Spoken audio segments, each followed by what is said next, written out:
everyone, and warm welcome to eHealth Research Center of IIIT-Bangalore's webinar for commemorate 10 years of the existence of it.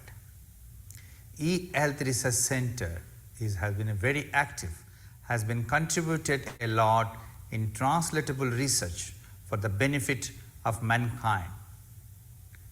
I want to thank my esteemed colleague, Professor T.K. Shrikant, who heads the eHealth Research Center, along with Professor Jaya Nair and Professor Madhav Rao and other faculty members.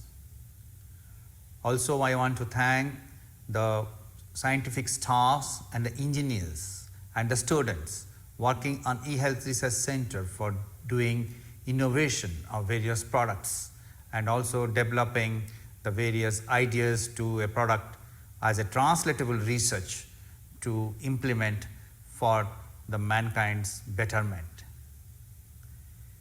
In this regard, I also want to thank all the sponsoring agencies of the Government of India's Health Department and also the Government of Karnataka's Health Department and also various companies who has generously given fund to make research and development in eHealth Research Center. In this note, I also wish our center a wonderful time to come ahead and also take up a lot of challenges to solve technologically and also implement to impact larger community of India and also across the globe. I also want to thank all the supporting and well-wishers of this eHealth Research Center of IIIT-Bangalore, who has been working with this center for last 10 years and years to come.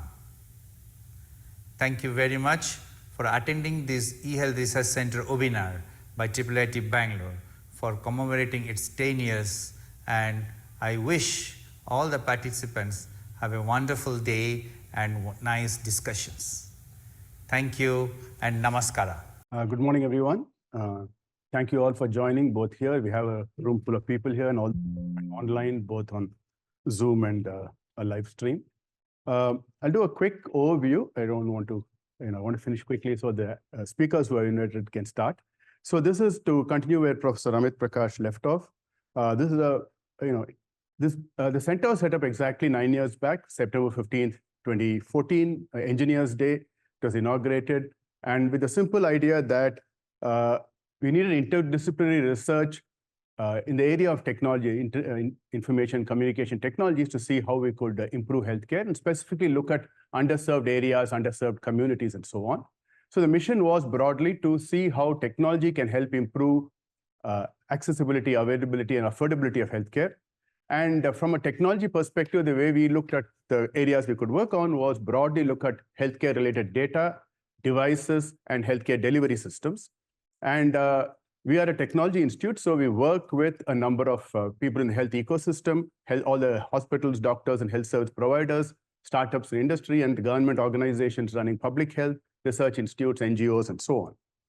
And to give it some initial focus, we started working in the areas of mental health, malnutrition, and diabetes, disability, sorry.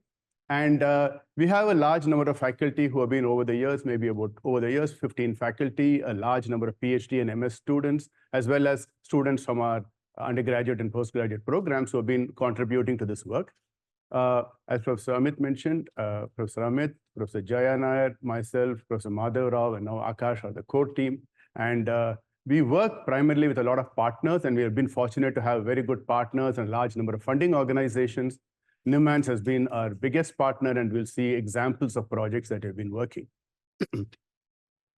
So we've been engaging over these years in different aspects of e-health, digital health, a large focus on public health delivery systems. We look at data visualization, analysis of medical image and other kinds of health data, surgical and assistive robotics, telehealth, apps for mental health and well-being, and then looking at the capacity building and training side, training and simulation systems, and contributing to policy and administration areas also. So in the next couple of minutes, I'll do a quick tour of a sample set of projects that we're doing, again, broadly broken up into data, devices, and delivery. So data can be health data of various kinds. So one aspect of it is data analysis and visualization of health data to be able to do exploratory analysis. And one of our PhD students worked on looking at different kinds of genomic layers and cancer phenotypes to come up with significant causes. Professor Jaya leads a team that looks at population survey, data analytics, so different kinds of surveys, how to analyze the respondent data, questionnaires, and how they behave in a survey. Been looking also at different kinds of medical data. So one line of research has been on computational neuropathology with the neuropathology lab at NIMHANS. We're looking at using AI techniques to detect different kinds of pathological features in histopathological slides. These are huge slides which megapixel resolution, and we had to look for specific features. We also been working with Dr. Benegal's team on looking at data around brain development and looking at whether there's any association with brain development and certain addiction and other disorders. A more recent project looks at how to combine different kinds of medical reports and come up with report generation and assistance for the doctors on the diagnosis. To look at devices, most of this work has been led by Professor Madhav Rao's team, Professor Madhav Rao and his team. So looking at robotic rehabilitation systems for upper and lower limb, surgical and assistive devices, including robotic microscope that could be used eventually in neurosurgery. And then looking at tools and techniques that can analyze videos, analyze surgical videos to detect how the surgery is progressing and so on. And the other big part of what we've been doing is on the healthcare delivery side, where a lot of focus has been on public health, mental health mainly, but also a larger question of public health, and looking at how IT systems can improve, health information systems and other systems can improve delivery of public health. And one aspect of it is can we use technology to train doctors and medical students? And we are now working on a project, a VR project, a virtual reality project, where we use AI-based techniques to have a virtual patient who's the avatar in VR, and the doctor interacts and practices, as an example, how to do compassionate communication. We also have worked in the area of malnutrition, where Professor Amit and one of our PhD students had looked at understanding the malnutrition landscape in how children with severe acute malnutrition are handled, and seeing if an IT system can help to improve this. And this has actually been rolled out. The system has been rolled out across many NRC, all the NRCs in Karnataka. On the mental health part, where a lot of our focus has been, we worked on the programs with the district mental health program in the state of Karnataka for a while now. And one example is the eManas, which is the Karnataka's mental health management system that's been in operation for about 4 years, which helps the state manage mental health institutions, mental health related establishments, and various compliance with the Mental Health Care Act. The biggest probably of this is the Telemanas, the National Telemental Health Program, which is a nationwide telecounseling program run by the Government of India, with NIMHANS as the apex center, and IIIT-B is the technology provider or responsible for the technology there. And this has now been launched 2 years back, almost exactly, October 10th, 2022. And at this point, the system is handling maybe 3,500 to 4,000 calls a day, and over 1.3 million calls have been handled till date. This is a network of telecounseling centers that are set up all over the country, 53 centers across all states and union territories. And you can dial this number 14416 from anywhere in the country and land at the appropriate telehealth counseling center, and counseling is provided. So the other part that we've also been looking at over these 9 years is how can we use technology to help the end users, the patients, handle mental health and well-being. And we've been working with Dr. Seema Mehrotra of the Department of Clinical Psychology at NIMHANS to come up with a variety of apps, PushD for depression therapy, Mind Notes for mental well-being, and so on. And these are ongoing work. So I think that was a quick tour of what we've been doing. As I said, just give you an introduction of what EHRC. Thank you all for joining, and request Akash to introduce. We'll now get into the main webinar, where we'll start with Dr. Vivek Benegal, and Akash will introduce. Welcome, everybody. I'm Akash. It's my privilege to introduce Dr. Vivek Benegal from NIMHANS. He's a professor and head of psychiatry department there. He's also with Center for Addiction Medicine, which he was instrumental in setting up. Let me start with his education. Dr. Benegal obtained his MBBS from University of Calcutta in 1984, his diploma in 1988 and MD in 1991 in psychological medicine from NIMANS. His work over the decades have been around neurodevelopmental origins of vulnerability to mental illness, including addictive disorders, especially drug abuse and high-risk behavior in street and working children. Dr. Benegal received the Newton Baba Award for his contribution towards the initiation of the consortium on vulnerability to externalizing disorders and addiction.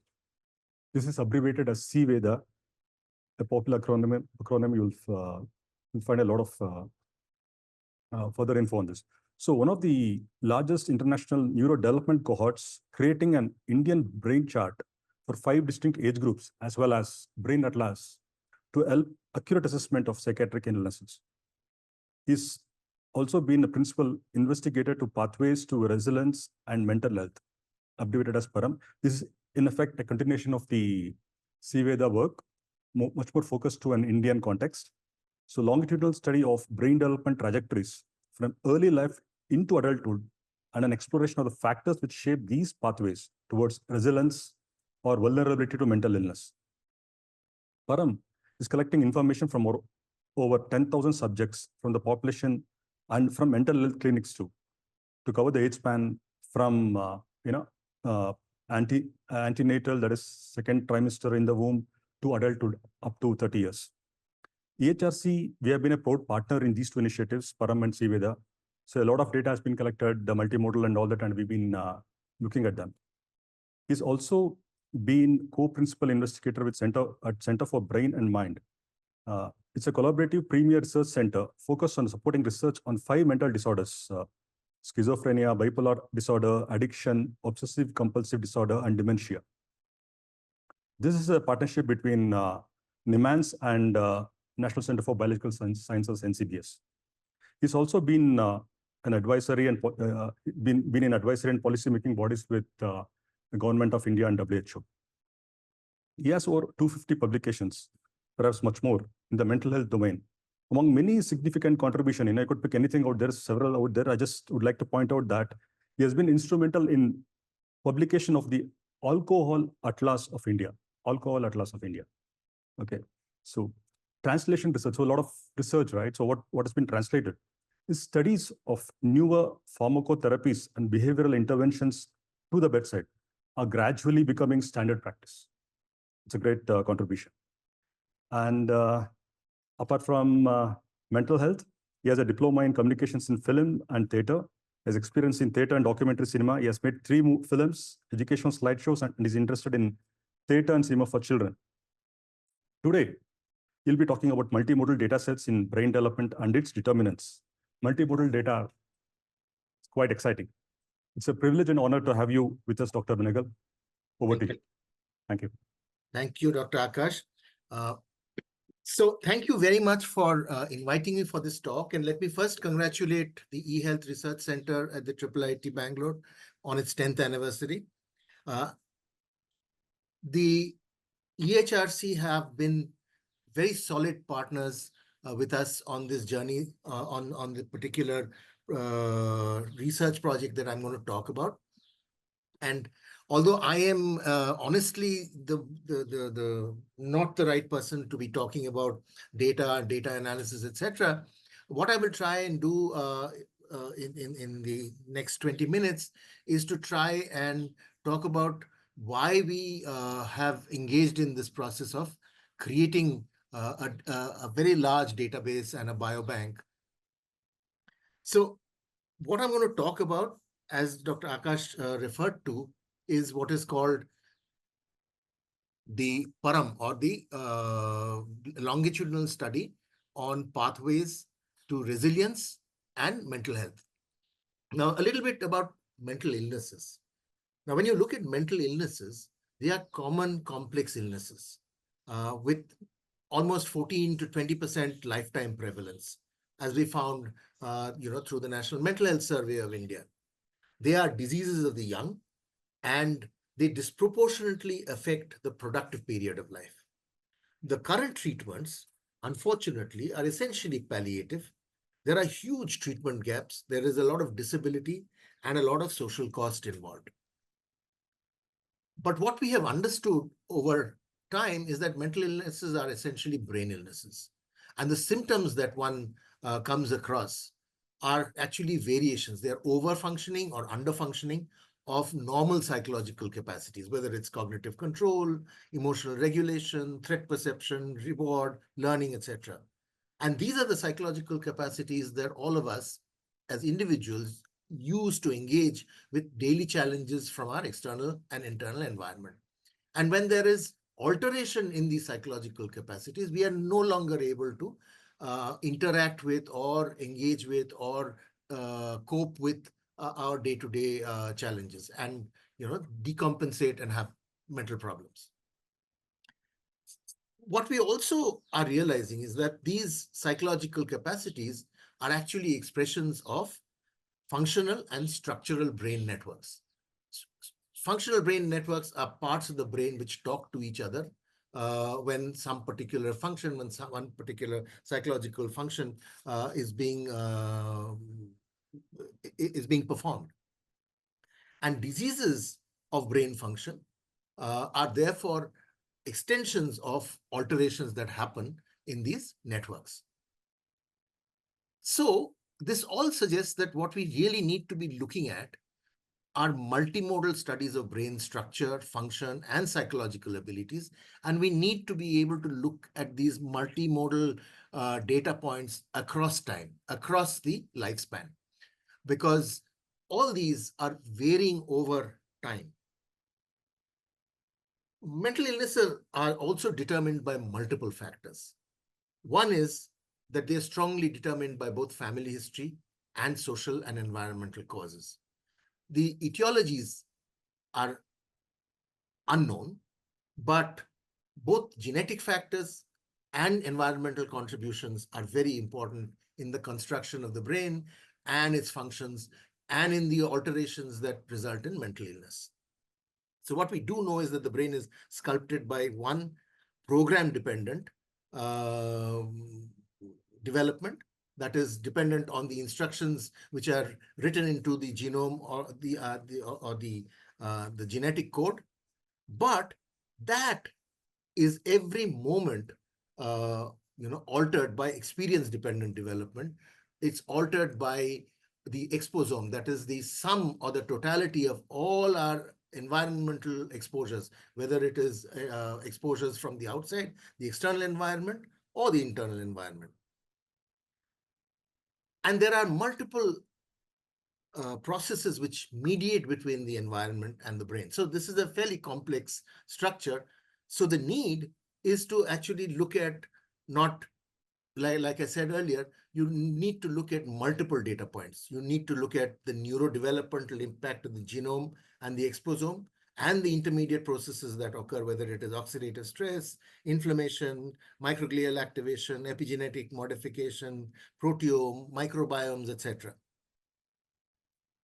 Now, what is becoming fairly apparent is that the genome or the variations in the genome are modified by the exposome, the environmental exposures, and these result in changes in brain developmental trajectories of brain networks, which then give rise to the variations that you see, the individual variations between all of us in our psychological abilities to engage with the environments.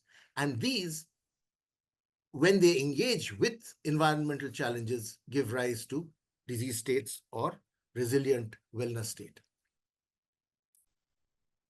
Also, we realize that mental illnesses do not arise de novo. Although we, for a clinician like me, the illness is deemed to have started from the time when, all the criteria of a particular illness is fulfilled. We realize that adult psychiatric disorders rarely arise de novo without warning of childhood problems. And problems probably start very early on in life, probably starting in fetal life when the brain is being developed. So the need again is to develop longitudinal studies spanning the neurodevelopmental and the neurodegenerative trajectories, converting this entire period from before birth to our death. How early do they start? I mean, if you look at, this is a particular study that our group in the ADBS or the CBM is doing.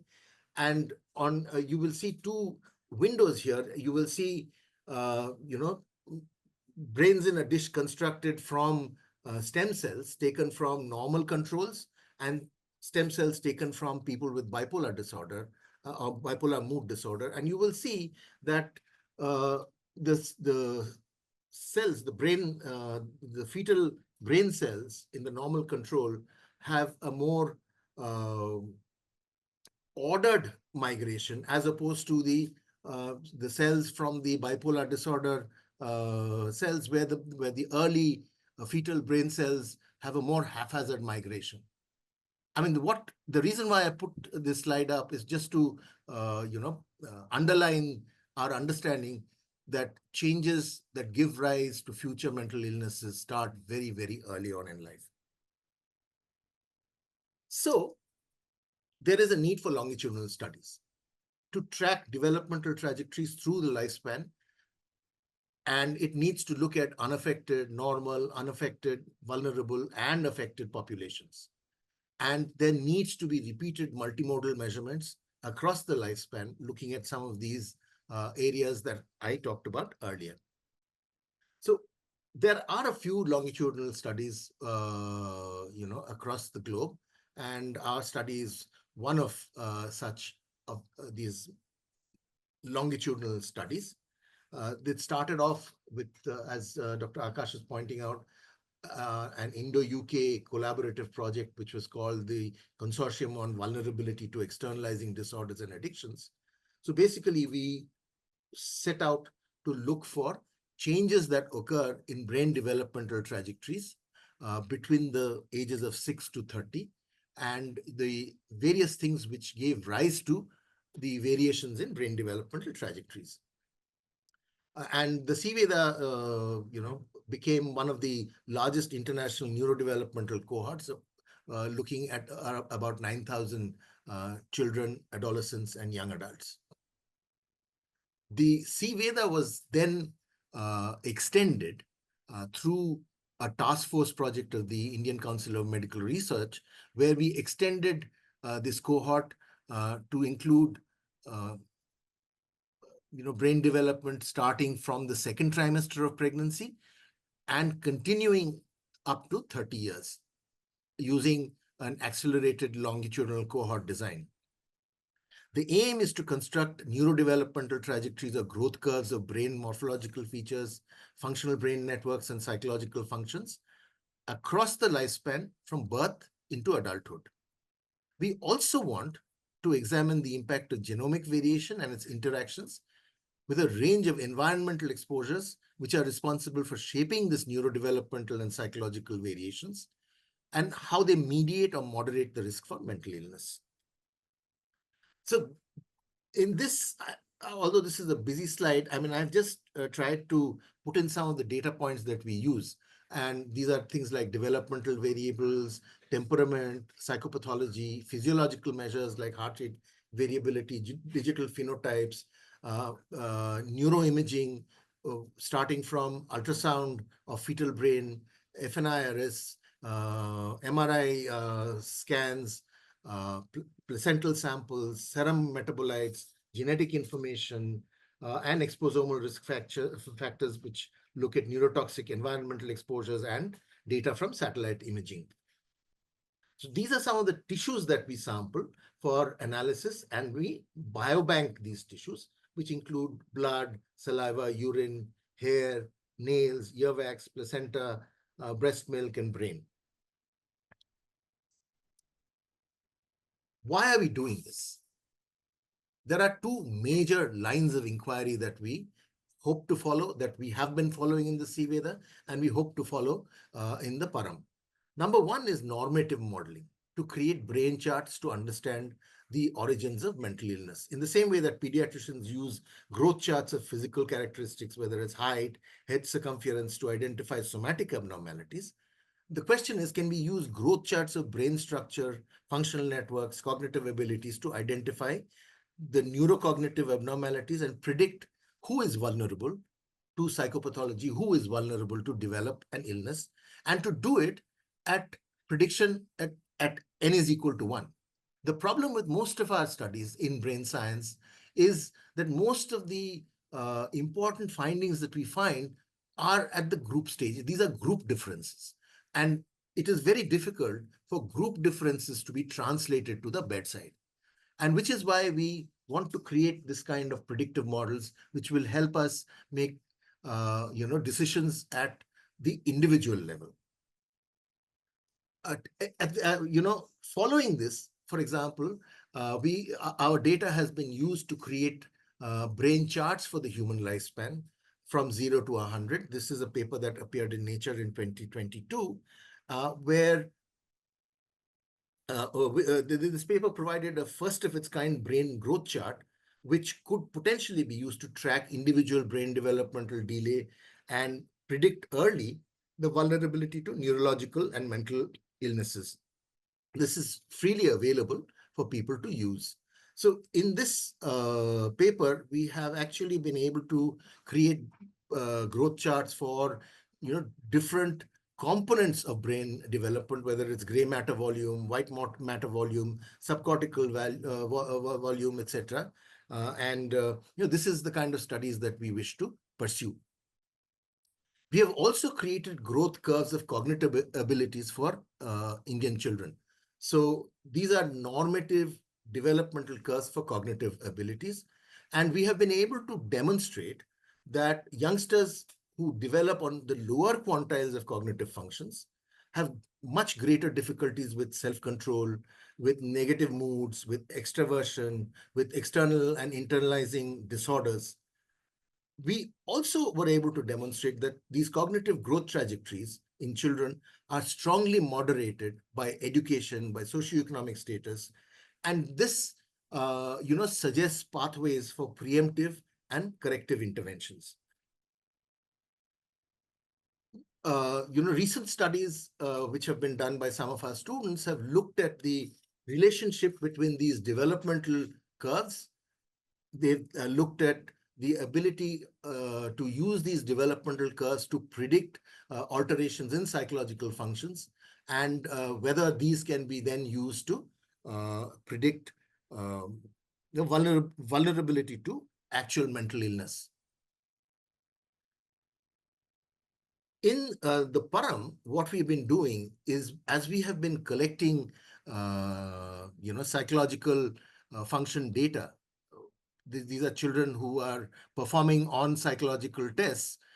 We have been using it as part of an iterative model, so that we are able to look at an individual's performance in relationship to the normative growth curves that we have developed.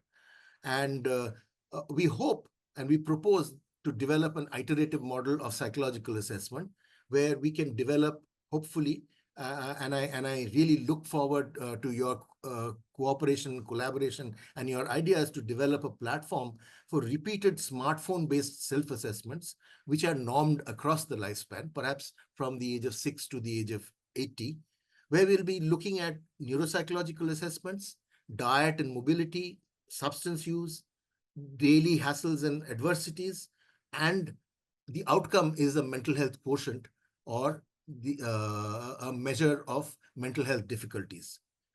We hope that these can be paired with certain optional measures in people who volunteer to provide buccal scrapings, hair for DNA measurement, or hair for cortisol and inflammation markers, or even some people might be willing to provide stool for microbiome. And so we will be able to develop population standards for all these and develop models of prediction.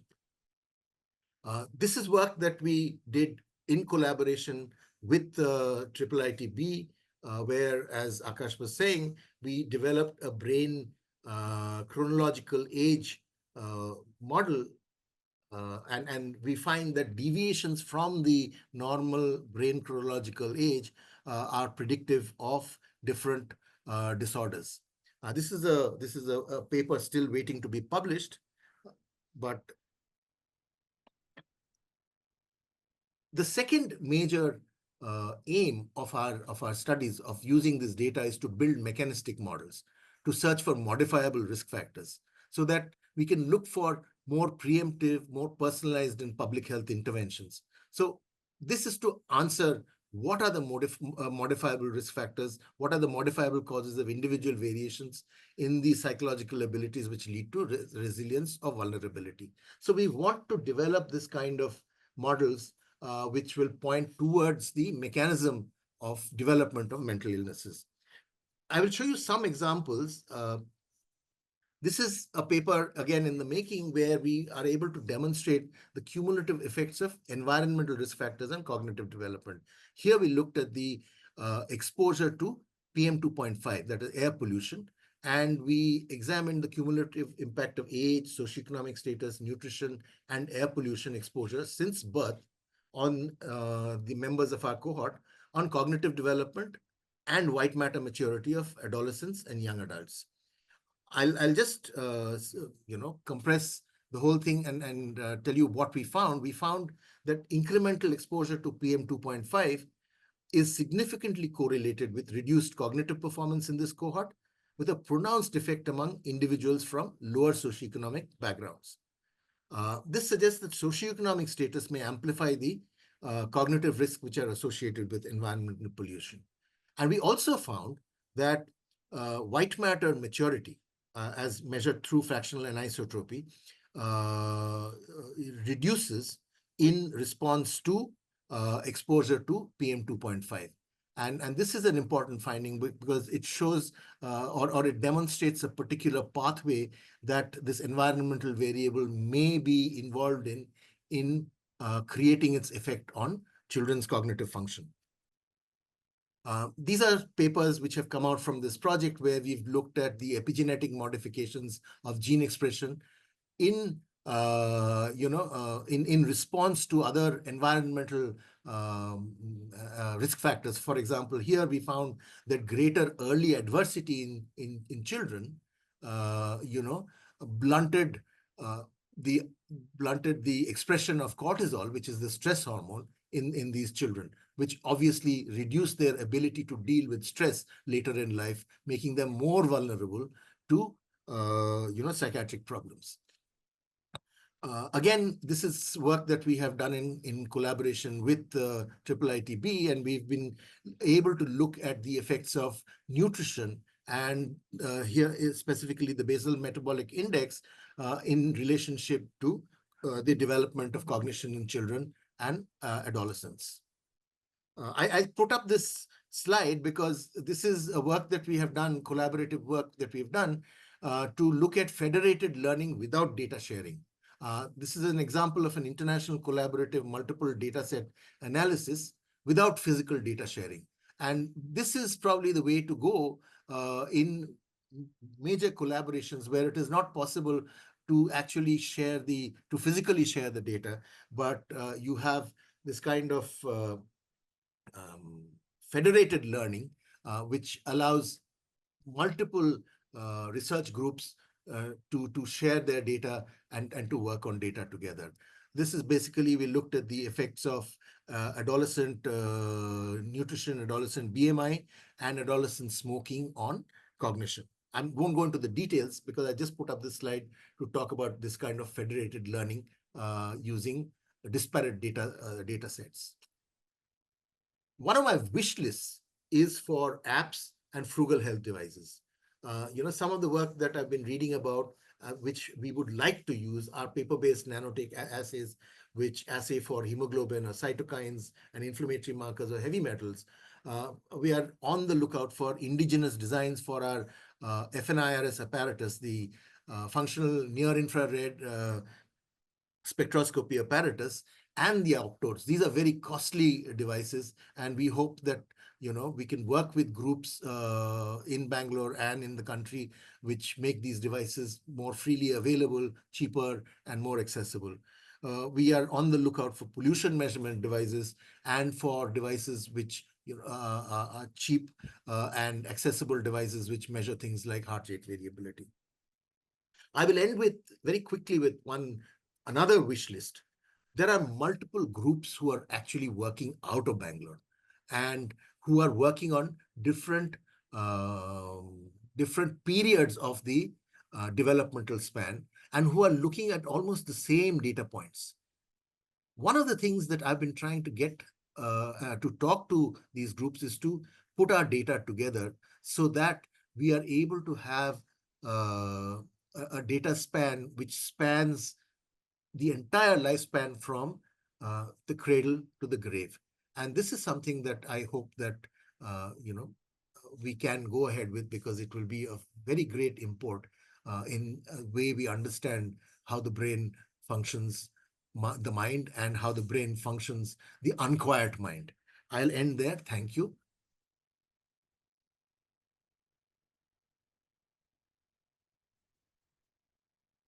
Thanks, Dr. Benegal.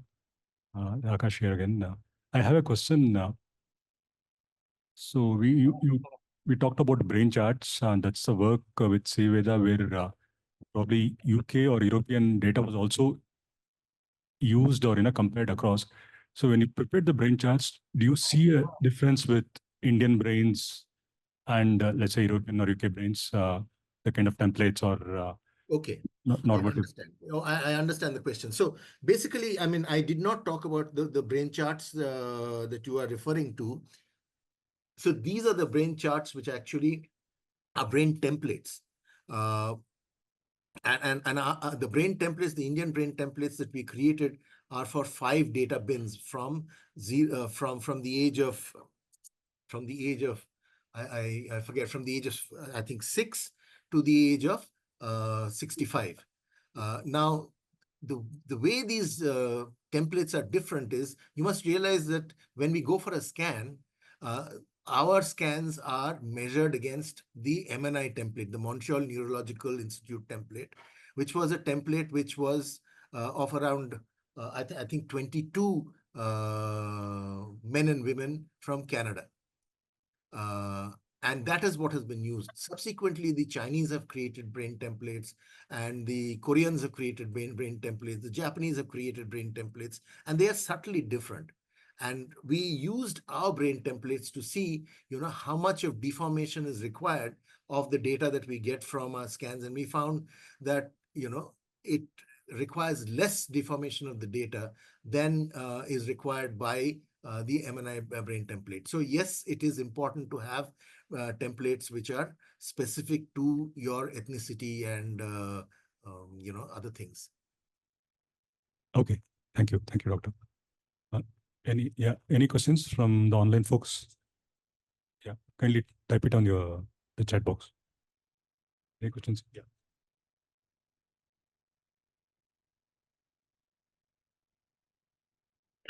You have a question here, doctor.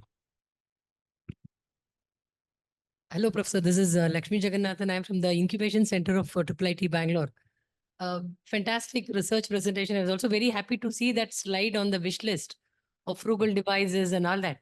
See, I essentially see it from a startup lens, in terms of where do you think there could be potential for bringing in startups? Some of them are very frugal to build these devices or this technology and then scale it up. So one is, of course, the frugal devices. And, some of the work I've been following, I am not sure what is being done in Bangalore, but there is a group, for example, in the IITs, which are using these paper devices to look at hemoglobin on a very large scale. Similarly, there have been people who have been looking at these paper nanotech-enabled devices to look at various parameters that I talked about. For example, they've looked at arsenic, they've looked at lead and things like that. And so that is one area. The other area is, of course, the frugal devices, which measure blood pressure, pulse, heart rate variability, things like that. So that is one area. The third area is actually reducing the costs and improving the quality of some of these high-tech measurement. For example, I talked about the FNIRS, the functional near infrared spectroscopy. Now, it is not possible to do MRI scans on most people, A, because of its cost, B, because how do you do it in children who are coming, moving all the time? So using things like the FNIRS is a better possibility of doing these measurements. These are essentially bands with optodes attached to it, like your EEG caps. And these can be used with children. These can be used in people who are moving. These can be used in athletes, when they are working out, all that, except that they are prohibitively costly. And if you are able to bring down costs on these, that again will be an area which at least from my, line of thinking, I find very useful. Thank you, Professor. Thanks, Doctor. Doctor, there are a couple of questions in the chat window. So one, why is the age limit until 30 years? Yeah, does it imply that most issues develop by then, even if they are seen in later ages in patients? Yeah. Okay. Let me answer that. Now, why we looked at 30 years is that most of the issues which give rise to some of the things that we're talking about, the mental health issues, have already happened by the time one is 30 years old. What does happen after that is, of course, the neurodegenerative disorders, whether it's things like Parkinson's disease, motor neuron disease, or dementia. But I think we are also becoming aware that the roots of, say, things like dementia are also set in very, very early on, perhaps in childhood or in the fetal stage. So the windows during which brain development occurs is in the fetal, childhood, and the adolescent periods. And so we have focused on that. But as I'm saying, that to get a true understanding, we need to have, we need to be able to examine this whole spectrum from 0 to 100. Okay, Doctor. Yeah, thanks. There is assuming there are anomalies developed due to genetic and environmental factors, what sort of remedies are possible? For example, I mean, one of the things, of course, is that there are two things. One is mitigation by reducing the production of PM 2.5. But there is also other things. For example, as you would have found, that higher socioeconomic status, better nutrition, these seem to reduce the impact of exposure to pollution. Also, there are other things that are more costly, more tech oriented, where you reduce, where you use filters to filter out, air pollution, etc.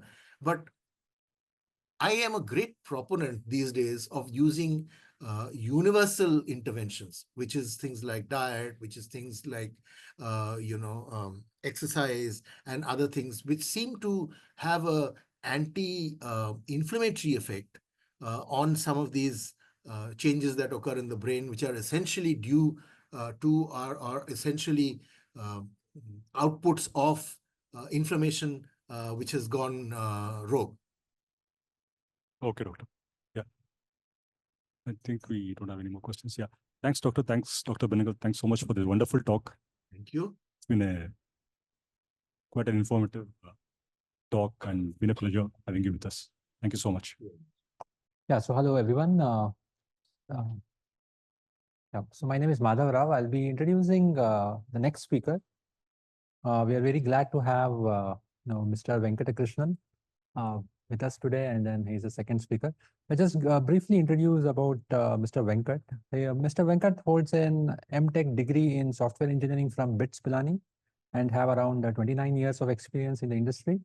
I've been involved with the Forest Health since 2012 and currently playing the role of the CTO and head R&D since 2018. His recent achievements include the design and development of 3 Netra range of ophthalmology devices, eye devices, addressing the adult neonatal fundus imaging, diffraction offerings, development of cloud-based comprehensive eye screening platform, AI deep learning based ocular and systemic disease diagnosis and prediction models. He holds 2 patents and 2 more patents are in the line, and he has 5 publications in the reputed journals. Thank you, Mr. Venkat, and the platform is for you now. Thank you. Thanks for the introduction. I'll start with congratulating the eHealth Research Center for completing 9 years and entering into the 10th year rather. And it's a very wonderful, what's a decade of existence in IIIT-B. And many thanks to Akash and IIIT Bangalore to invite me for a talk on the Forest Health journey. See, that is what I have titled, because as a company working on medical devices and platforms and things, only thing we have is to share what we have done and what are the reasons why we did something, and maybe some learnings if relevant. So let me start with that.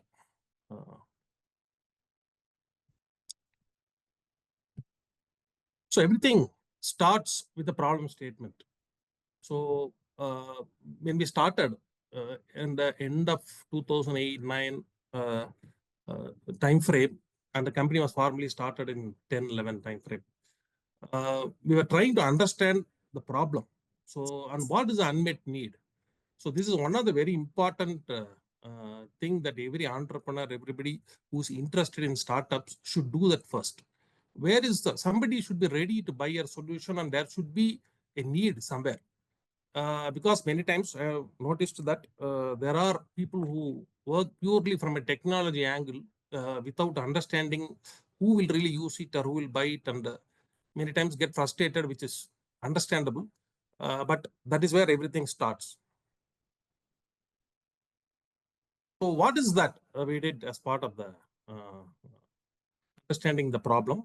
So early on, many discussions happened with eye care experts, and I will just highlight 3 points because there's a lot of text written here, but I will just tell it in a very simple way.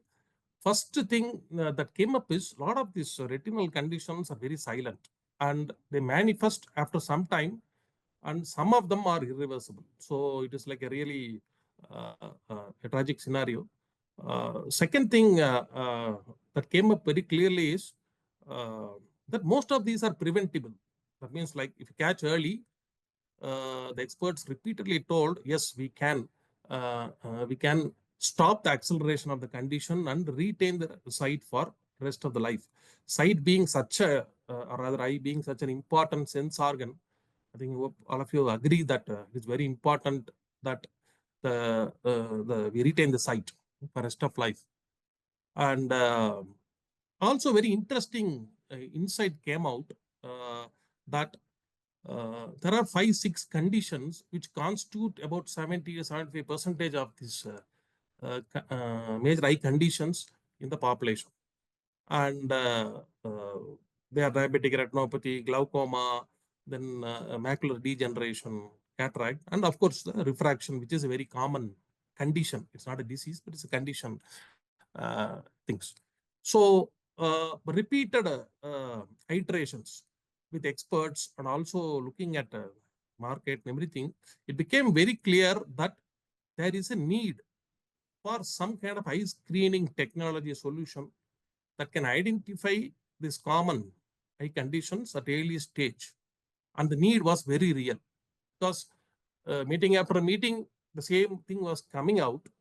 And then it became clear that, yes, you have to do something for screening, eye screening, and what are the things that we can do. So I'll come to the next part there. So first thing that came out in the market analysis is there is a need for, first of all, an affordable eye screening device. So I'm talking about the 2010, 11, 12 time frame. So most of the retinal equipments were imported, and they were very costly, and they were targeting primarily only retinal specialists or surgeons. And rest of the ophthalmologists were primarily relying on ophthalmoscopes and no digital footprint of the examination. So that became clear that we need an affordable, robust, non-mydriatic image. Non-mydriatic means a device that can operate without any dilation of the eye, that can operate with minimal training and transported to remote regions as needed. Because from the beginning, one theme became clearer and clearer to us is instead of spreading ourselves on every damn thing possible, we said we will choose one market, which is, okay, eye means ophthalmology, technically speaking, ophthalmology. And what is it that we can do in that field? And instead of working on a very advanced technology with a lead time of 6-7 years, for example, we want to work on a femto laser and all these kind of systems, it will take a long lead time. So we decided we will enter into a eye screening focused diagnosis. Eye screening means early stages, and the device shall satisfy the need for that segment. That is what was the. So third point was, of course, that's what I mentioned now, primary and secondary eye screening, and identify potential eye problems in a non-clinical vision center setups and refer subjects for a tertiary setup for detailed exam and also treatment. So this was the first point that came out. You need a affordable eye screening device. Second point that became very clear, I'm talking about 10, 11, that time frame. Most or even a bit early, because the work started a bit early before formally starting the company. Most of the eye care specialists, even today, are mostly in very urban, semi-urban areas. So there's no facilities available to reach out to the needy.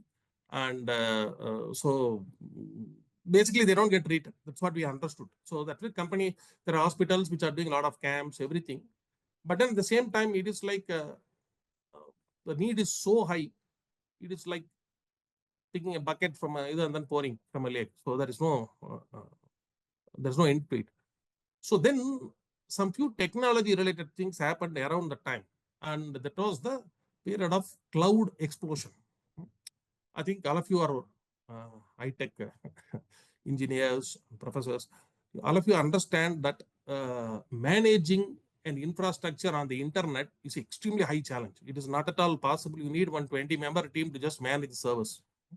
So what Amazon did is they leveled everything and said, okay, we can just take systems on rent and then start developing our application straight away.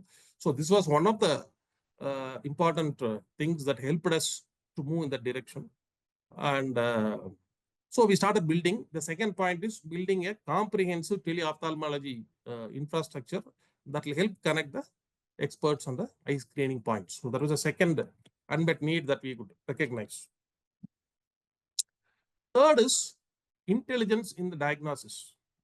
So when you have camps or when you are doing some things in the remote regions, it's very, very important that you give some initial triaging and you say, yes, looks like you might have some issue or you don't have. So at least that much we should be able to tell, because what we understood from repeated discussions with experts is that people come and then if you delay sharing the initial results, they don't come back again. That's all. So they have a lot of problem nowadays. A lot of cell phone proliferation, everything is there. So they try to catch, but still they essentially who needs treatment doesn't get.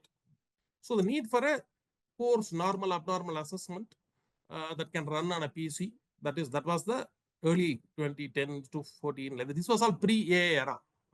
So we started with image processing based analysis just to tell some simple things like it looks abnormal, normal, or maybe please check. And later on, I think once the AI explosion started, I think it doesn't make any sense to depend only on a image processing based stuff, but we still use a combination of AI deep learning and image processing techniques. So these are the three unmet needs that we could figure out, and one thread that we wanted to retain, which is we work only in the field of ophthalmology, and we will do innovations only in eye screening space and not in treatment space. So we took the decision. Of course, we might have lost some market because of that, but it also helped us to take leadership in certain areas. I'll come to those things.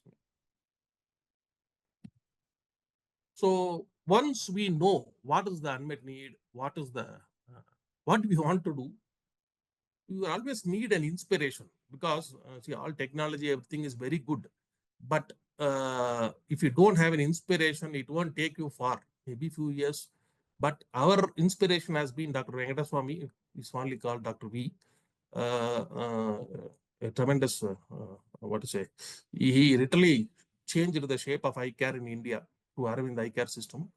And he was our inspiration, and he was also instrumental in telling us, why don't you guys use the technology to do early screening? So this was also an input that came from mother, because when they come to see us, we are already struggling to retain their eyesight.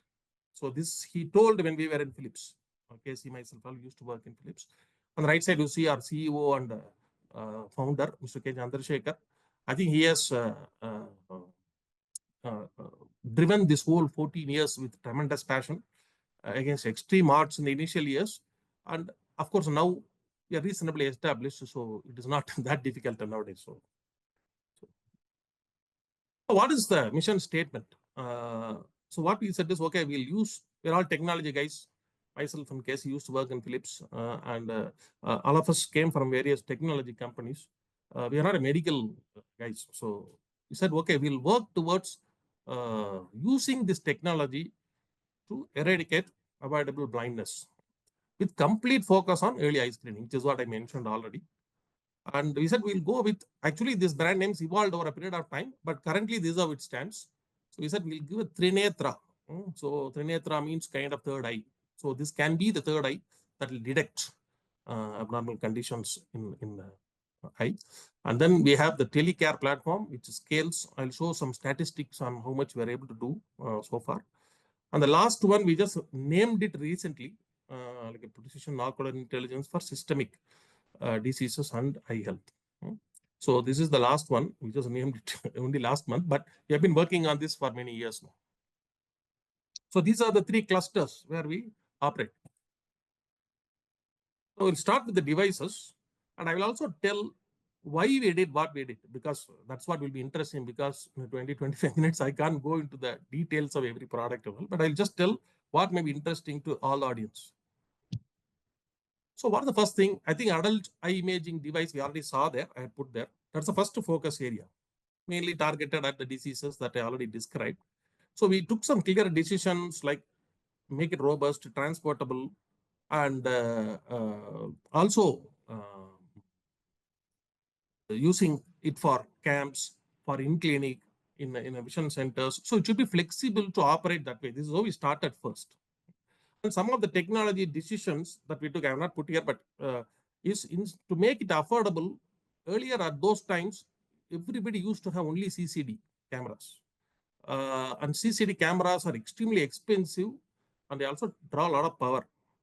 So that will reduce the affordability factor. So we decided to leverage on the advances that are happening in the mobile related spaces, and decided to go with CMOS sensor.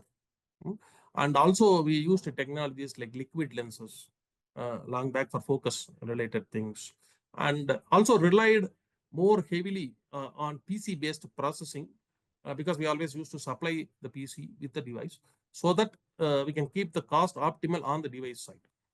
So like this, there are many decisions that were taken to make it affordable, and also wide variety of offerings. For example, the handle, which is mainly used for camps, mainly used for vision centers, and those kind of home screenings.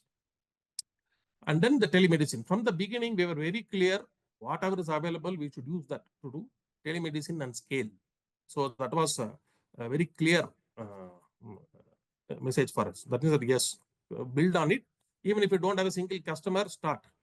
After 2 years, we got the first customer. So I think sometimes you have to wait, but and then we are now working on OCT for a chronic retinal disease management, because our aim is not to make another product. What we have found is, in discussion with experts, one of the major problems that they mention is when people are diagnosed with a problem, particularly retinal condition, and as I said, it doesn't manifest that fast, it slowly degrades. They don't come back for follow-up checks after that. And then they come back when they start to lose vision. That means they can detect that, yes, they have lost a lot of vision. So this is a problem that has been told by almost all the major experts in Chankara Nethralaya, in Aravind Hospital, Agarwal, all the people, so whomever we work with, any major eye hospitals or clinics or physicians or anybody whom one of the problem is how do you do follow-ups and what technology is available so that they don't need to come to the hospital, waste one day sitting with full drops, and then they become tired by the time they go back. So one day is gone. So that is also one of the reasons people don't come back. So we said, okay, we'll do something in the disease management area, and that is what we are working on. And I'm very happy to say that with the number of devices that we have sold over these 12 plus years, more than 10 million. Actually, the last slide has the actual numbers of how many eye screenings were done through these devices. Actually, it's much more than this. Neonatal retinal imaging device. This is one area where it had a long lead time because of the complexity of the products. So we have two products here. And there used to be only one market leader. I can't name the company, but there used to be only one market leader based out of the US. And the price was so very high, abnormally high, that ROP screening itself was not happening. ROP means retinopathy of prematurity, where the preterm babies, because of excess oxidation, end up with a very abnormal vasculature expansion or neovascularizations, and it ends up, if it manifests very either, it ends up in a retinal detachment, which is a permanent vision loss at a very young age. Then the baby is just born and it has to live for 50, 60 years. So it was not being done because there was no tech available, and existing device was extremely costly, and it is not easily transportable and all this stuff. So I'm quite happy to say that the products that we made, we have reached number 2 in the international market. So we have reached number 2, and our aim is to become number 1 in the next 2 years, 2.5 years. So this is an area where we feel we are in a striking distance, and this is a low volume, high value device. So it is not like the adult Fanta stuff, because it's a very wide angle retinal image, pretty challenging to design and develop. So the entry barrier is also very high for newcomers. Then the last point is I mentioned about the OCT for neonatal. Nobody is working on that except some researchers in US. So we want to make a mark there. So we have done Kerala to Kazakhstan, everywhere installations. One interesting thing that we observed is because of no device, they were not screening. So now, for example, Kazakhstan, all these countries, they were never doing any screening, and even in some parts of the Gulf, Egypt, all these places. So now, because it is available, affordable, and so they have started this practice of ROP screening. I think that itself is a great, I would say, a proud moment for us. Also, the Retina ROP Society, 2 months back, they recognized in India, in Chennai, there was a conference, they recognized the contribution of these products for the ROP diagnosis in India very explicitly, they highlighted. So another area where there is a mass volume is there, but what to say, sometimes it can be a commodity, sometimes it can be differentiator. So we thought we'll work on some differentiators here. One of the differentiator that we worked on is using some very new and relevant technology to do certain things which are not possible now. I'll just quickly tell what it is. For example, the top one is an objective refractor. This wavefront sensing technology is used mostly in very costly equipments. We have tried to bring it into a portable form factor.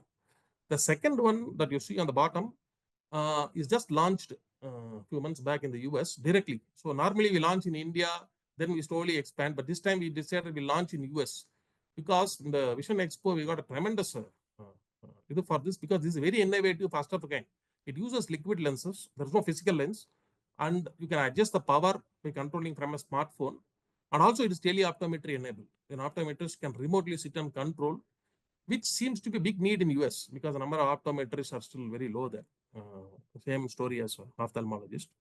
And seeing the early trends from the Vision Expo and also the early inquiries that are coming in, it looks like if you deploy this well and take it to the next level, it can revolutionize the field of optometry, because today it is very analog. The field of optometry is very analog. The digital things are being done in a very bits and pieces. So if you are able to put in this device on the head, control everything from there, from the remote, and then deliver a prescription in 5-6 minutes, that will create a big revolution in the field of optometry. So then the pediatric devices, this we are working together with LVPI. We are also working with in collaboration with institutions like LVPI. And also another one targeting pediatric population. As I said, all these devices we observe, they're all targeting screening. They are not targeting advanced diagnosis and treatment. So that is our focus area, our core competence, I would say. Mainly for school, we did some trials in schools, and surprisingly, urban schools, we are finding a lot of problems. Myopia, high myopia, and myopia management. These are the areas also we are working on.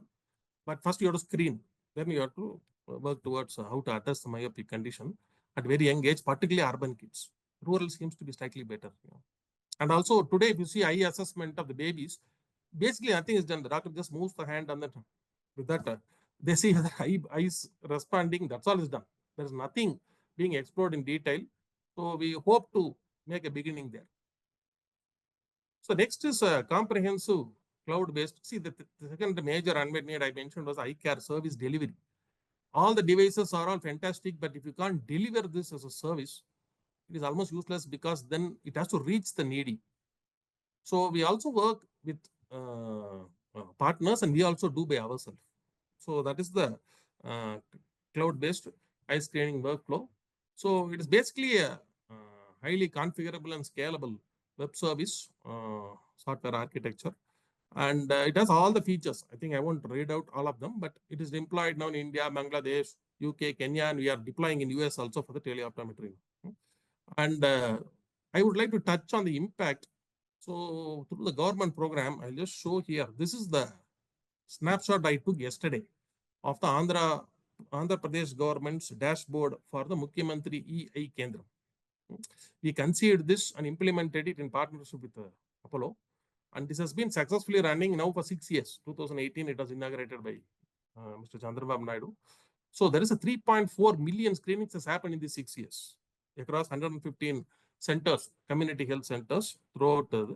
So and 1.5 million eye screenings in non-governmental engagements. So that is the impact that this has made. Now I'll come to the last part, artificial intelligence in diagnosis.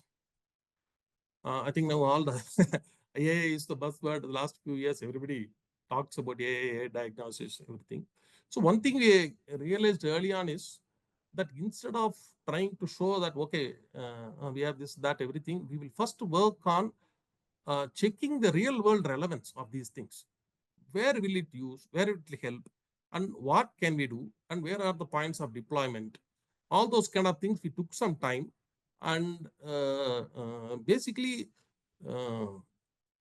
used some about 500,000 real world anonymized case data to validate whether it is really helping or not first, because we didn't launch anything first.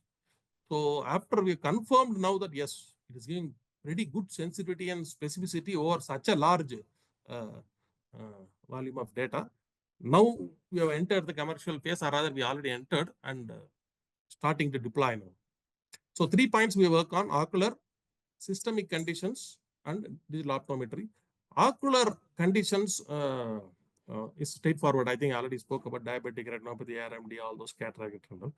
The interesting work is systemic condition, which we have done and made some very good progress for cardiovascular condition. And we have made some progress in neuro, but still some way to go. We worked with Professor Naren some time back, Department of Psychiatry, on 3 conditions: bipolar disorder, schizophrenia, and depression, MDD. Cardiovascular is where we have the highest sensitivity now. So we are now scaling it to about 10,000 subjects together with a group in Hyderabad to see how it holds, and then continue this as a separate stream. So that is the idea. So you take on retina image, you don't need to prick, you don't need to do anything, you just take it, and if you assess the image, you get a comprehensive analysis on multiple systemic conditions. Yeah. Optometry, as I said, it's an analog world, so we're trying to see what we can do to move it to the digital optometry. So these are the things that we have now. It's all deep learning, CNN based architecture, because that is the best for image based models, and that is what we have been deploying. I think there are a lot of, each team is, there is a very strong 10-member team. They work on multiple approaches for the architecture, And this is the image I took from the analysis on the heat maps that are generated. So this is on the cardiovascular. So here we use a combination of image processing and deep learning because we want to be very sure about that there is a secondary assessment as well, which reveals the same sensitivity. And so another study is going on now for dementia, together with NIMANS and also with Shankar Eye Hospital. So that is still in early stages. Then we also want to work on stroke. So because the stroke is something that can destroy a person completely in a moments. So we want to see if we can, we are tying up with some clinics to do that. So it is still in early stages. So there are papers published on F1 autoimmune. So we will take it up post the vascular and neuro. So last point, this is the last technical slide. AI in optometry. So digital optometry as a service is what we want to pioneer. So this we put it in and sent it for World Ophthalmology Conference, and it got selected for publication. Because this is something novel, we want to bring in a digital flow into the entire spectrum, from starting to how to do refraction, how to do spectacle measurement. If you see spectacle measurement today, they will use on pen and not pen, sorry, that black dot, and they'll put it, then do that. So there is no use of any technology, especially AI can help there very much. And in the same with refraction, subjective refraction, an optometrist will be very happy to sign on a prescription if they can control the device and see for themselves the visual acuity before and after the refraction. That's what on the left side. The third point is that, of course, this is what other companies do. I think you all would have seen Lenskart, all these companies do that. So this is basically an augmented reality to enhance the experience. But our idea here is to make this technology available to all the small optometry stores. So we want to scale this massively and make this technology available so that they can compete against the big guys. They don't need to be handicapped. So the last one is, of course, standard order management and things like that. So there is nothing. So this is our global footprint. So we started with 0 in 2011 or 12. Say first sales happened in 2012. So we have reached now 73 countries across the entire world, everywhere. We are present. Of course, due to some problem, China, we could not penetrate further, but we have about 20-25 device installation where they're using for glaucoma research. It was sold much earlier, but otherwise we are there everywhere.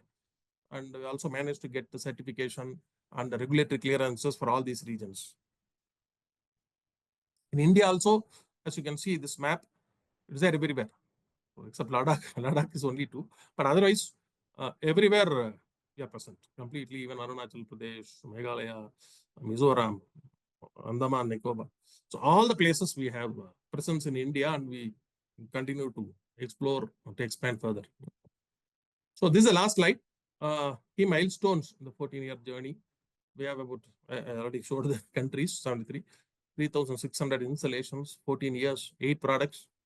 And we have touched about 16 million lives based on the typical averaging we have done on an individual sale of the devices. And 3.4 million the government screenings, which I showed now. And 5 million images, actually it's more, not 5 million, because for every case we take 4 images. Systemic AI, we're working on multiple things and also seeing if we can check something granular there. Rather than just telling cardiovascular, can you see whether atherosclerosis or other conditions. 7 patents we have and 12 pending. And then we have 6 publications and all reputed magazines, Ophthalmology Science, MDPI. These are the places where we are publishing now. And then 5 ocular one, and then 1.5 million non-government screenings through the plan. So this is in a milestones in a nutshell, the 14-year journey.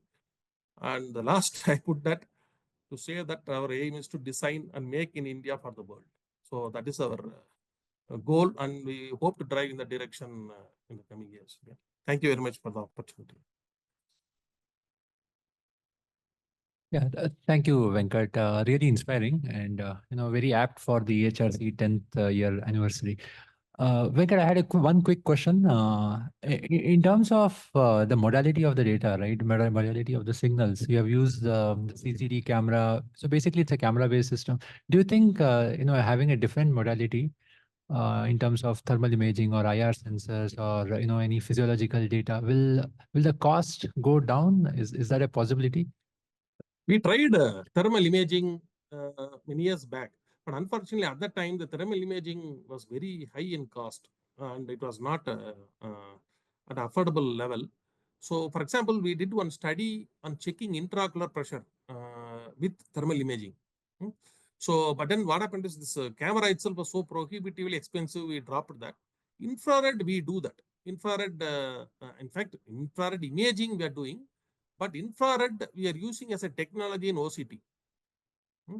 So, in infrared spectrum. So, that is what we do in but we don't mind exploring imaging and non-imaging also. But we want to stick to an eye screening and ophthalmology space because we got a lot of requests from people to try ear, ENT and all. But then we didn't want to lose focus, so we stuck to this. Yeah, thank you, Venkat. And I think in the interest of time, I think thanks once again, and then invite the next speaker. Thank you. Thanks. Thank you, Venkat. And now I'd like to introduce our next speaker, so Kiran Anandam Pillai. He is, you'll hear another very impressive and expansive set of work that he's done. He's an advisor technology at the National Health Authority. He's a volunteer who supports NHA to create digital public goods under India's two largest digital health initiatives, the Ayushman Bharat Digital Mission and the ABD and Ayushman Bharat PMJ. He is a telecom engineer by training and was a founder of On Mobile, but he dedicates his time now to driving impact in healthcare. He's founder and CEO of iDrishti, which delivers high-quality eye care from a district capital to the village level. He's been involved in a range of volunteering efforts involving contribution to several committees at the government and at various ministries. And this is pretty much across the spectrum of digital initiatives in India. He was involved in the UADI Aadhaar program, where he helped with the eKYC and improving the capacity of Aadhaar. He's had a significant impact on the national health stack and the I would say the digital health initiative across India. He was a co-author of the initial vision paper with Niti Aayog on national health stack, and then worked with the Ministry of Health to bring out the national digital blueprint, and then as an advisor to NHA, design and launch the IT systems for PMJ, and which is India's largest health insurance scheme, and also the Ayushman Bharat Digital Mission. To continue on that, he also worked with IRDAI subgroup on common IT infrastructure for health insurance claims management, which is now being rolled out as HCX.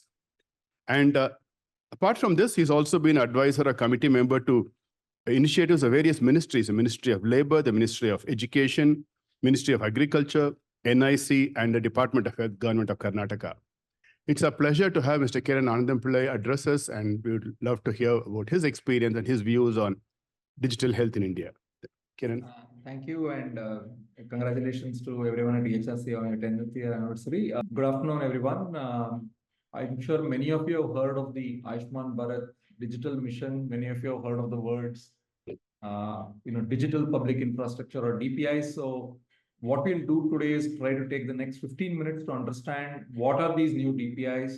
Very briefly, I'm not going to spend too much time on how it works, and try to see how this can actually have an impact on India's healthcare as time evolves, right? So before we start, I think I want to just give a picture to everyone of how India's healthcare system currently looks like. So India's healthcare system is, of course, very large, more than 200,000 healthcare facilities across hospitals, diagnostic centers, clinics, and so on.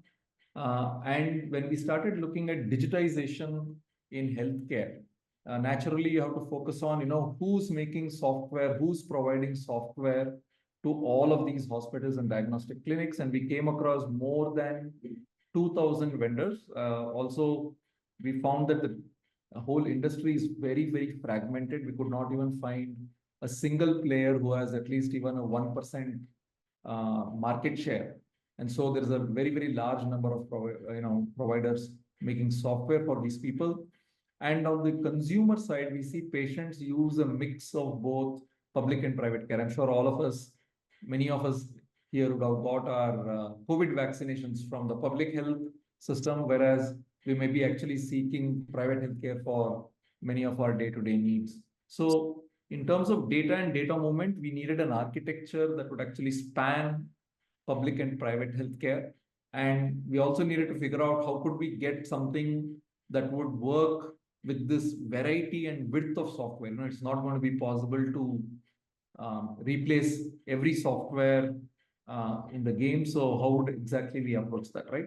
So the Ayushman Bharat Digital Mission is a new government-led initiative, and its objective is to create new digital public goods in healthcare. And just like when you think of digital public infrastructure or digital public goods, today, for example, the traditional public goods, things like roads, are something that's built using taxpayer money and it's available for anybody to use. Very similarly, we have been trying to visualize what kind of digital infrastructure, if built and pushed by the government, can actually make a difference to how healthcare is delivered. So this is what the Ayushman Bharat Digital Mission is about, and it is led by the National Health Authority, which is an attached office of the Ministry of Health and Family Welfare.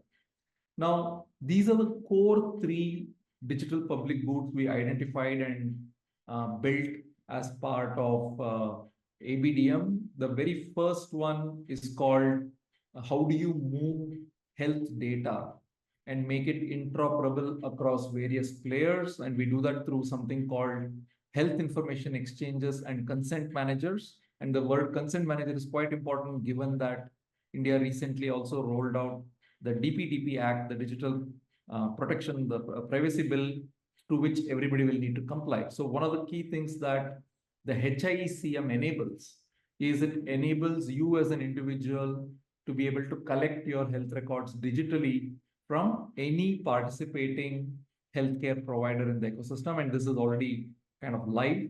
The other two things that have been visualized would be done by the same system is to also provide the ability for monitoring for disease surveillance, and especially things like what we experienced with COVID, where I'm not sure if you guys know, but to monitor for COVID, the government had to pass laws and force everybody who was doing a test for COVID to not only report the test using their own software, but to additionally put that information into a central government system so that the government could know how many COVID cases were there and where these cases were. So here we are really looking at a more integrated architecture that would work with existing software that's being used by hospitals and labs without a need for an additional reporting. So think of, for example, any notified disease like a TB and so on, where there is a need for a notification. We are looking at an architecture for automatic reporting of those. And lastly, with AI, and you saw even with the previous presentation from Forrest, that AI requires very large data sets and also anonymized data sets for both research as well as for learning. So this is the third area. So these two areas are still under design at this point, while we have taken the personal health records part of the piece line. The second area that we have identified as a digital public good is in how data gets exchanged between providers and health insurance payers. There's actually a lot of inefficiency in India's claims management system. To help you understand this, the average cost of processing a claim today in India for an inpatient claim is anywhere from 600 to 1,000 rupees per claim.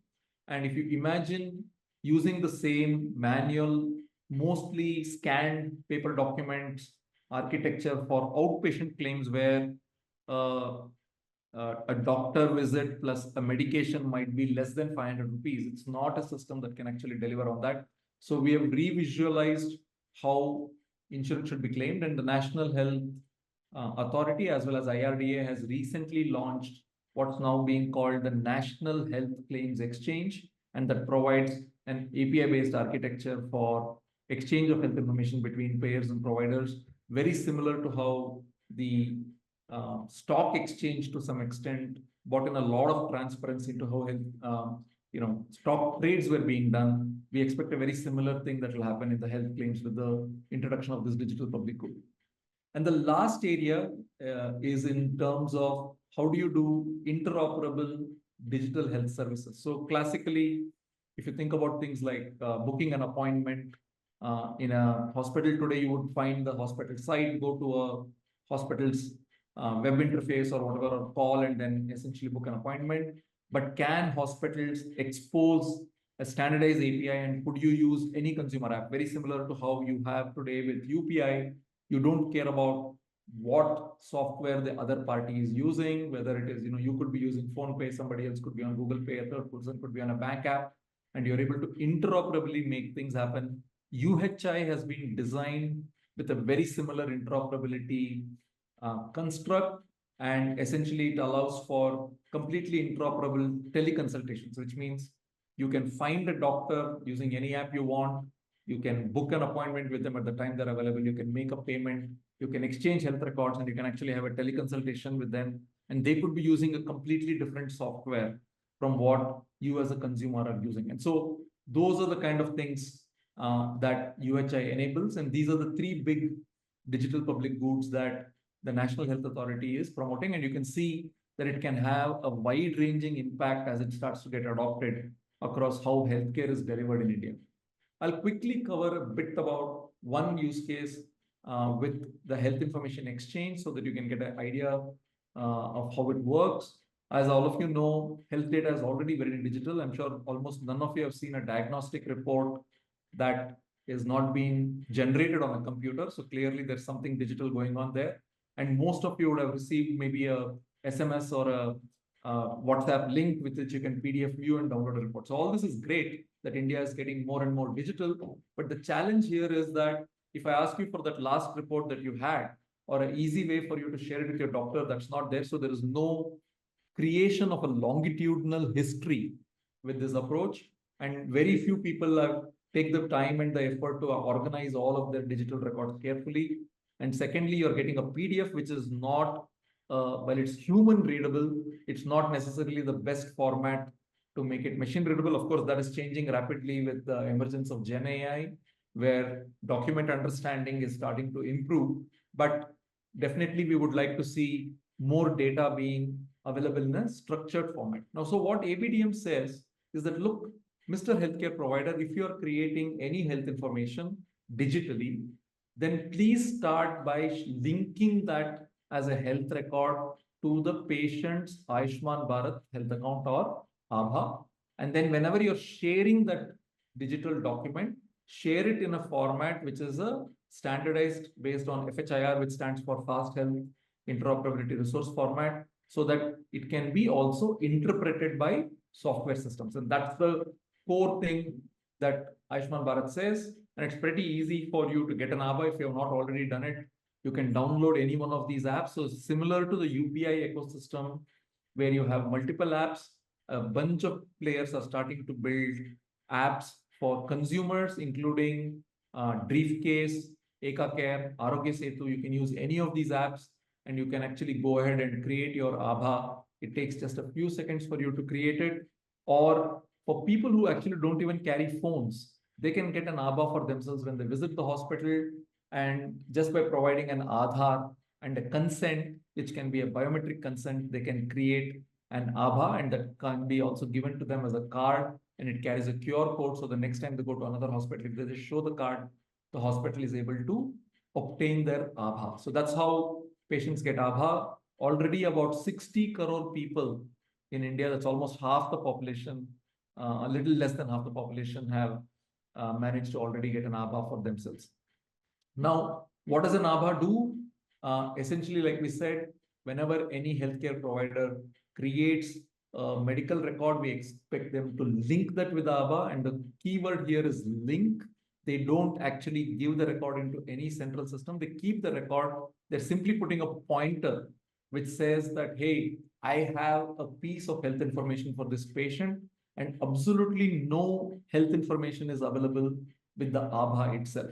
And whenever somebody needs access to all of the health records that's linked with an Aadhaar, they first obtain the patient's consent. This consent is recorded in what we call as the consent manager in a way so that it completely aligns with the DPDP Act. So the DPDP Act says that every consent should have a clear purpose. It should say what records that you want. You should also be saying how long you plan to keep the records and how will you use these records. So all of these are captured digitally in the consent that the health information and consent manager collects. And only after that, it allows for the data that is now held in a federated architecture. That is, all the places where you have visited have a copy, or you have a copy with you in your PHR.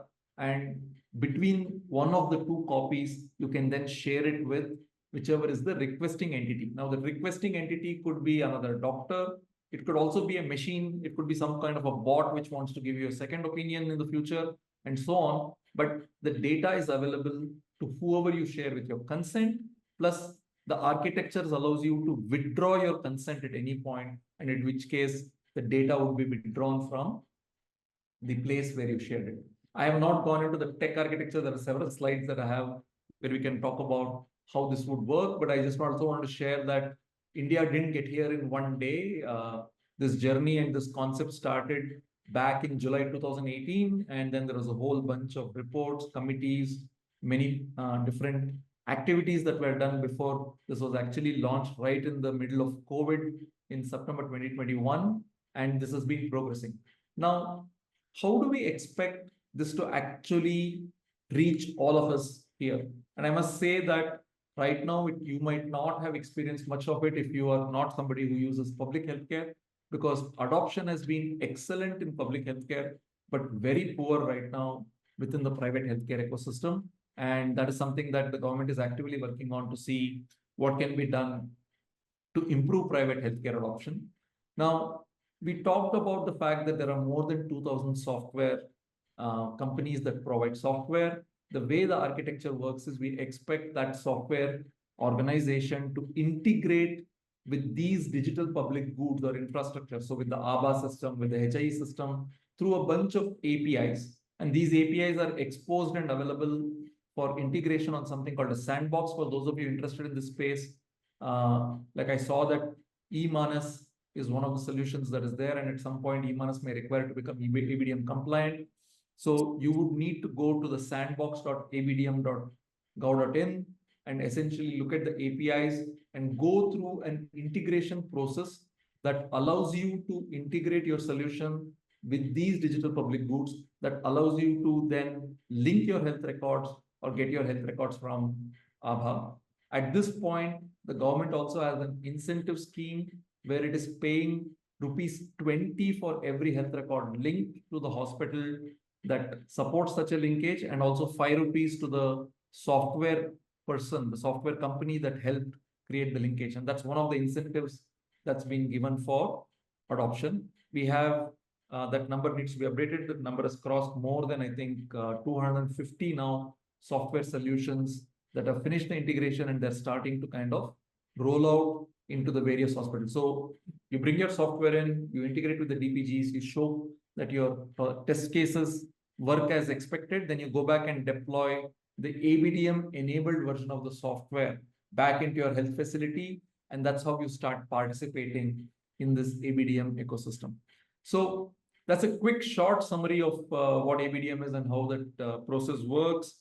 We have at this point about, like I said, 66.77 crore ABHAs issued, about 42.13 crore health records that have been linked to these various ABHAs, and about 3.25 lakh health facilities which have registered, and about 4.6 lakh health professionals who are participating and are registered into this ecosystem. So this is a new digital highway that we hope will become pervasive and in use across both the public and the private health ecosystem across the country over time. And this is a new initiative from the government. So happy, just a quick peek into what's going on there, but happy to take any questions. I know I didn't cover anything very detailed from the perspective of this webinar for many of you guys who are tech from a background perspective, but there is lots and lots of information and documentation also available on how this works on the ABDM website. Thank you. Thank you, Kiran. That was that is really good to see the scale and scope of what's being attempted here, and I think I'm hoping that there'll be a lot more people getting onto this. By the way, eManas is in the process of getting certified, so I can talk to you separately about that. Sure. Any questions from anyone here? And online, anything there? No. Okay, Kiran, I think we don't have any questions right now. I mean, we'll definitely connect offline for, I think, a lot of questions that we want to get specific to our projects, but No worries. Happy to help. If you are having any challenges in the integration too, do let me know. okay, with that, we end the main part of the webinar. Thanks again to our three speakers, and I'll let Professor Jaya close the. I'm Jaya Srivastava Nair. I would like to give the vote of thanks. So, first of all, I would like to thank our expert speakers, Dr. Benegal, Mr. Venkatakrishnan, and Mr. Anandapillai. It's it is interesting that at EHRC we have this theme of data, devices, and delivery, and each of the speakers, they're experts and they're extremely passionate, and they spoke a lot about their work. And interestingly, what we end up seeing is that all three of them are interlinked. And for a country of our size and population, it's a no-brainer that they have to be interlinked, right? So Dr. Benegal spoke about data, but he did touch upon devices. And Mr. Venkatakrishnan talked about devices. He touched upon data and delivery. And Mr. Anandapillai talked about delivery, and he touched upon devices and data. So all of them, essentially touched upon each of the others. So which is quite interesting, and which also tells us that there's a lot of work that we can do in the space of managing scale. That has been one of the key things that most of all the speakers have spoken about. And they did also talk about federated best practices, right? So all of it, because it has to scale, we need federated architecture, we need federated learning, and so on and so forth. And the final thing is, I think there's one of the things that each of them also did talk about is the longitudinal health record part, longitudinal medical history, and data, devices, delivery, all of it is also something that all of us can work on. And one of the things that EHRC is providing at this point is give a platform for all these conversations to happen, right? And this would not have happened without the support of our patrons, our teams, researchers, faculty, students, the ecosystem, the collaborators, and the entire network. So I think the kickoff event went really, really well. And we are looking forward to more such events in this year, where we highlight a lot about just not our work, our collaboration, but challenges in the ecosystem and paving the path forward. So with that, I'd like to thank everybody, and would like to close the session. Yeah, thank you, everybody.